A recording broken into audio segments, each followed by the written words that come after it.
magandang araw, magandang gabi. Kumusta kayo dyan aking mga minamahal na kababayan? Welcome uli kayo sa aking channel, Norbrave Heart Vlog. Welcome to this podcast. Okay, aking mga minamahal na kababayan, so ating pag-uusapan ngayon ay tungkol dito sa nakakatawa at hindi mo alam kung anong palabas nitong si Chief PNP Torre at yung kung sino man itong nag-organize na nasa likod niya itong nangyari sa may Rizal Memorial Coliseum na kauna-unahang pangyayari sa buong Pilipinas to, no? Nakakatawa. Pero bago natin itutuloy ay kung bago makaipadpad sa aking napadpad sa aking channel ay please naman huwag makalimot mag-subscribe at pakihit ang notification bell para maging updated kayo sa mga video aking i-upload. So yun na nga, yung unang-una pala nangyari to sa ating boxing sports sa Pilipinas, itong win by default na tinawag dahil hindi nakadalo yung kalaban ni Chief PNP Torre na which is si Mayor Basti Duterte. Alam nyo, ang nakakatawa dito, no? Kasi ito, yung nangyaring ito ay sabi nila nakalikom daw sila ng 350k na ticket sales sa ilang sandali lang, 2 araw, 3 araw. Diba, parang questionable yung pangyayari na ang daling lang nakalikom, diba? Ang daling nakalikom ng 350k na para daw sa charity. Diba na ano, parang imposible. Sino kaya nag-sponsor sa kanila nito, ano? Diba? Kaya tapos ano,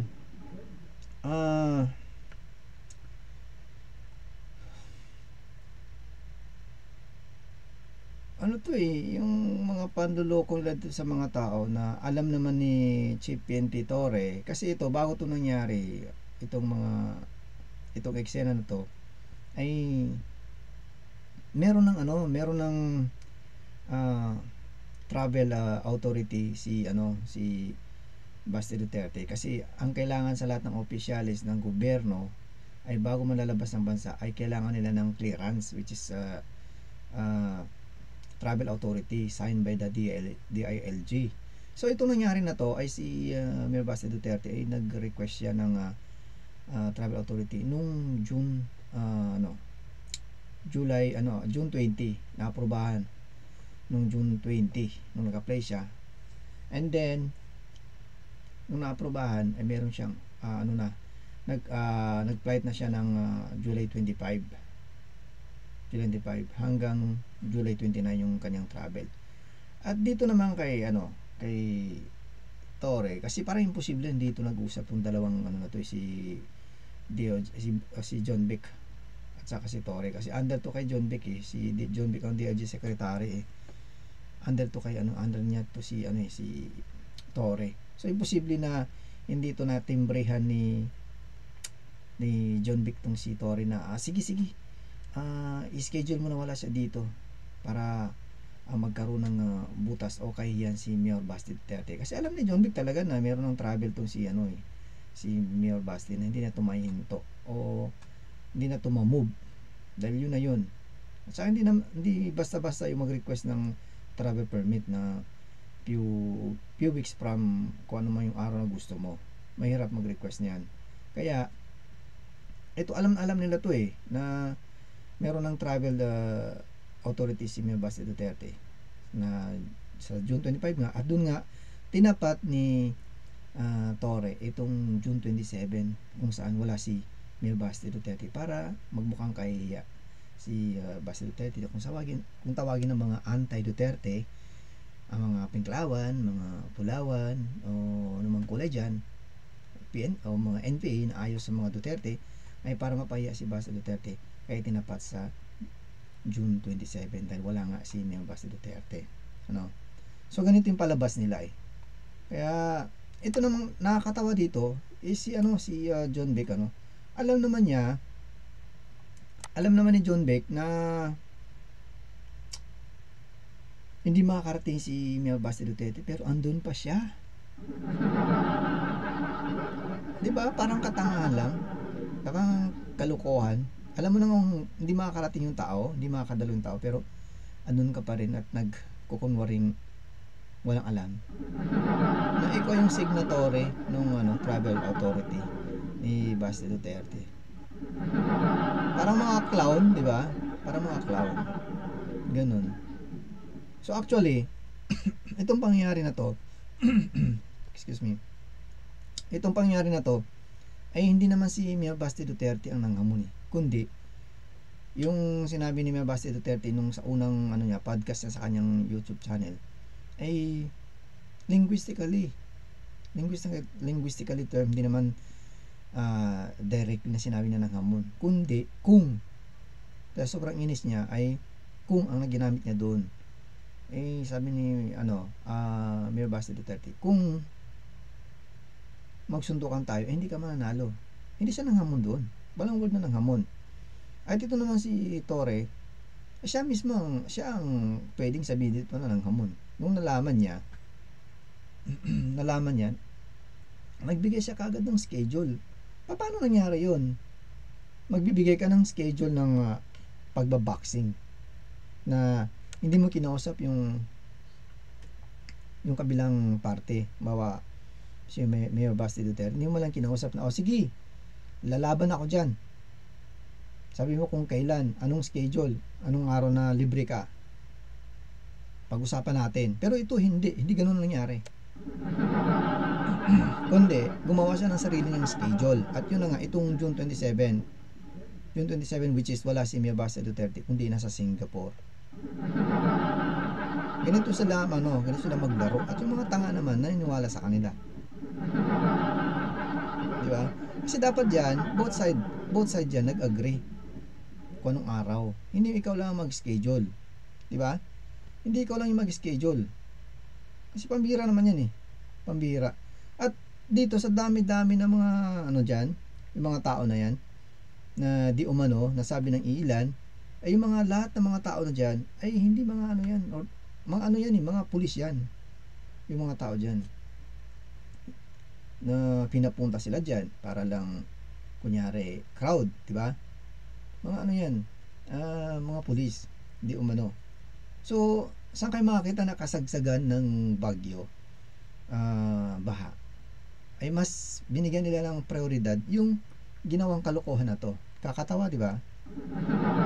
Ang bilis nila mag-setup ng ganito, ng ganitong palabas. Pero yung mag-operation doon sa mga biktima ng baha, ang bagal. Kaya itong gobyerno to masyadong clown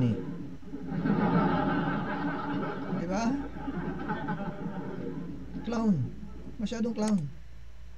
So dito sa video na to ay makikita natin dito yung yung sinabi ni Mayor Basti Duterte na yung katulad na sabi ko kanina na hindi niya sinabing direkta na nanghamon siya, kundi kung magsuntukan tayo ay matatalo kita. Pero iba yung pagkakaintindi ni Torre. Dito nagka-problema kasi ang Bisaya at ang Ilonggo ay hindi nagkakaintindihan kasi si Mayor Basti Duterte Bisaya to and then si Torre Ilonggo, kaya hindi nagkaintindihan. So ito, panunurin natin tong video na sinabi ni Mayor Basti Duterte na hindi naintindihan ni Unggoy na Torre. Sabi ni Mayor Basti Duterte, hindi naman kita hinamon. Sinabi ko talaga, pag nagsuntukan tayo, bobogbog kita. Hindi kita hinamon, tanga. Tingnan mo Torre, nasabihan ka pang tanga. Hindi mo kasi pinapakinggan ng mabuti yung sinasabi ni Mayor Basti Duterte, hindi ka niya hinamon. Bagkus, ikaw ang nanghamon, nagbigay ka pa ng schedule na alam mo namang wala si Mayor Basti Duterte, kundi lilipad papuntang Singapore. So sino ngayon ang nanghamon? Ikaw ang nanghamon. So makikita natin dito sa sunod na video na ipapakita ko kung saan yung clip na second podcast ni Mayor Basti Duterte na after na nung nagpa-schedule si Torre ng kanya sa Bisaya pa, nagbuot-buot ang kanyang schedule. Hindi man niya kinausap yung side ni Mayor Basti Duterte. ito, pakinggan natin, panunuorin. Kung gusto mo lang talaga ng suntukan, bakit kailangan mo pa mga charity? Why do you need kailangan mo pang gamitin yung nangyayari ngayon na baha dyan sa Metro Manila? Di ba? Parang loko-loko. Yeah. Kung talaga matapang si Tore, ganun, diretso eh. Diretso na dapat. Wala nang mga pa-kemi-kemi na yan, pa-charity na yan. Ganun dapat. Kinausap niya dapat si Mayor Baste Duterte. O sige, okay ako dyan. Sabihin mo lang saan at anong oras, di ba? Hindi may pa-charity pa. Ang problema dyan, ay yung yung mga tao na nakabili ng ticket, na alam naman lang hindi makakarating si Mayor Baste Duterte, bumili ng ticket. Ano yan? Anong tawag dyan sa mga kinita na yan? Pwede siguro mahulog yan sa fraud eh, di ba? Fraud. Kasi walang nangyaring labanan eh. Kasi alam naman itong si John Vic at saka si Tore na wala talaga si Mayor Baste Duterte dahil nga meron na nga travel authority na signed by o signatory ni DLG John Vic Remulla. Di ba?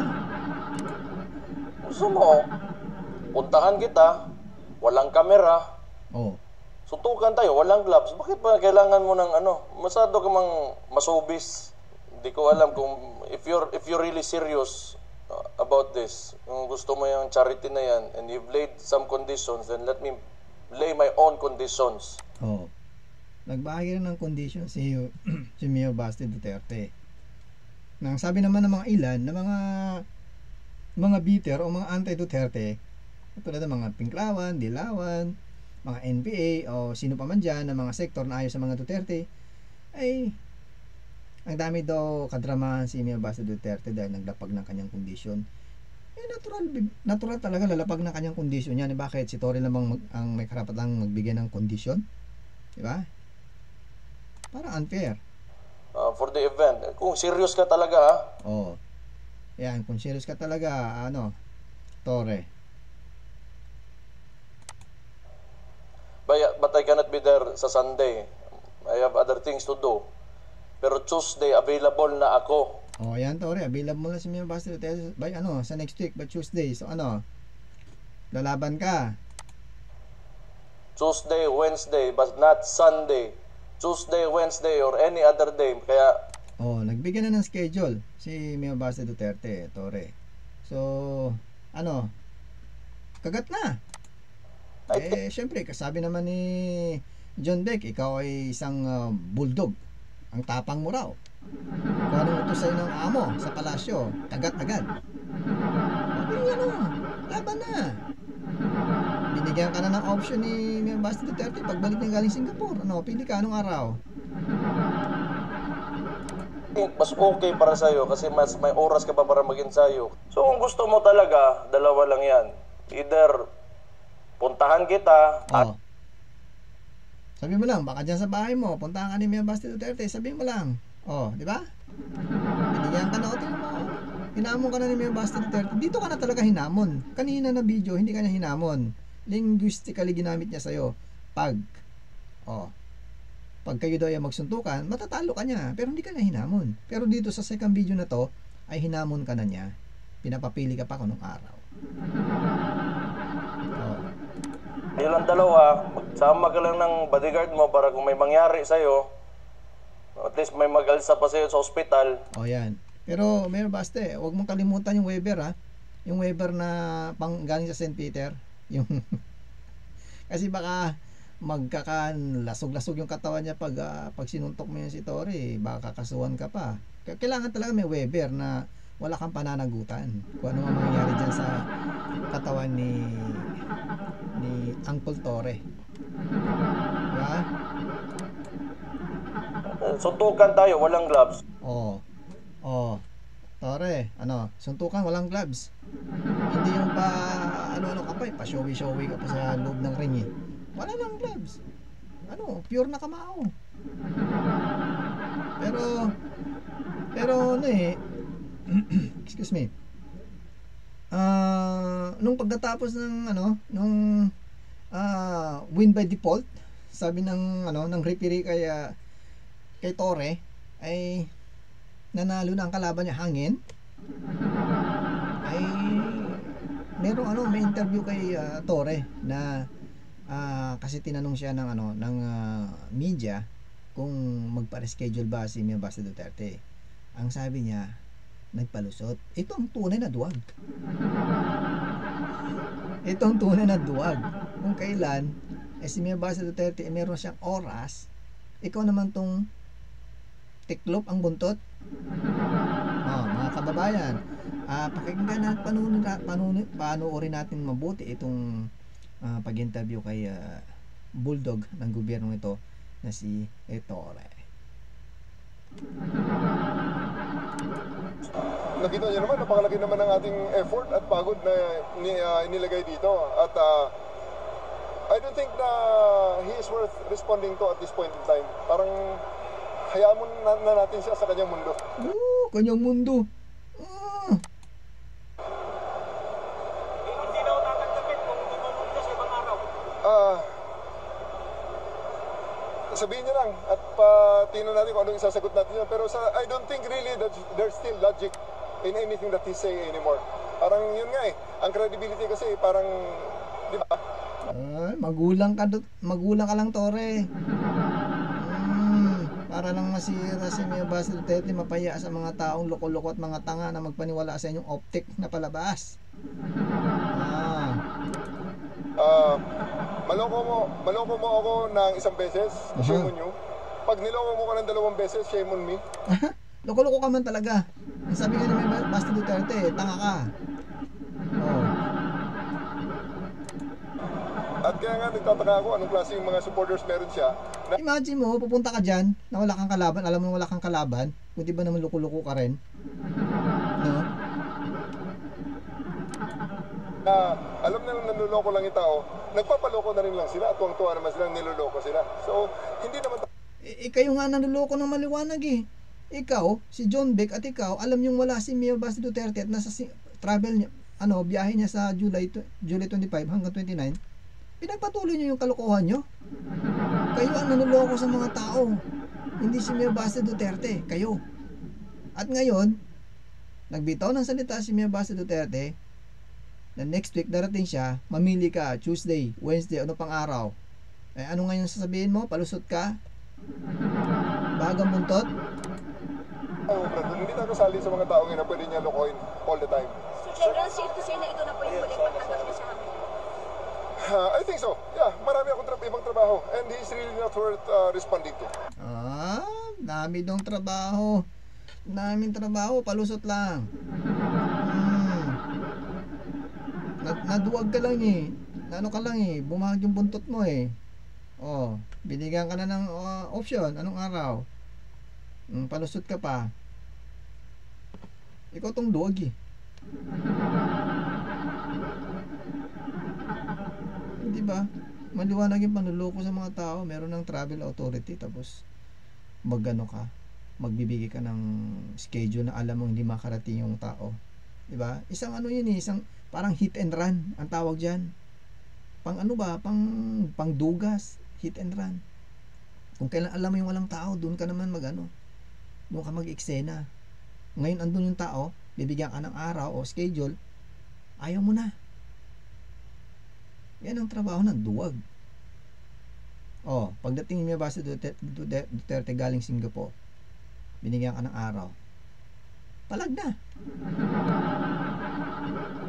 Ganito pinagluloko ng gobyerno itong mga tao eh. Yung mga nagpapaniwala sa kanilang mga optics. Okay mga kababayan, dito lang hanggang dito lang nating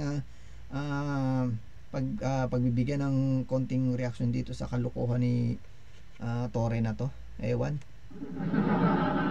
Okay, huwag niyo kalimutan na kung bago man kayo napadpad sa akin channel, please naman huwag makalimut mag-subscribe, mag-like at mag-share notification bell para maging update kayo sa namang video ang aking upload. Maraming salamat. Ingat lagi dyan. Safety first.